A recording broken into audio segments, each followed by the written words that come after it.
తాజాగా మద్యం కుంభకోణంలో తన అభిప్రాయం చెప్పడానికి వెళ్లే ముందు విజయసాయిరెడ్డి తెలుగుదేశానికి సంబంధించిన కీలక వ్యక్తుల్ని కలిశారు, వాళ్ళ బ్రీఫింగ్ తోనే ఆయన ముందుకెళ్లారు అన్న ప్రచారం సాగింది.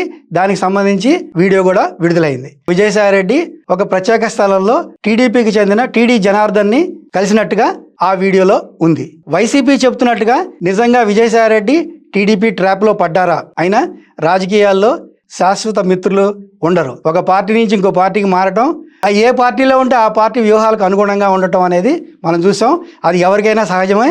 ఇక్కడ ఒక ప్రత్యేకమైన విషయం ఏంటంటే, జగన్ విజయసాయిరెడ్డిల స్నేహం కేవలం రాజకీయపరమైనది కాదు, కానీ జగన్ సంబంధించిన అవినీతి కేసుల్లో నంబర్ 1 జగన్ అయితే నంబర్ 2 విజయసాయిరెడ్డి ఉన్నారు. ఈ విషయం తెలుసు. సిబిఐ విచారణకు సంబంధించి చాలా కేసులు ప్రాసెస్లో ఉన్నాయి.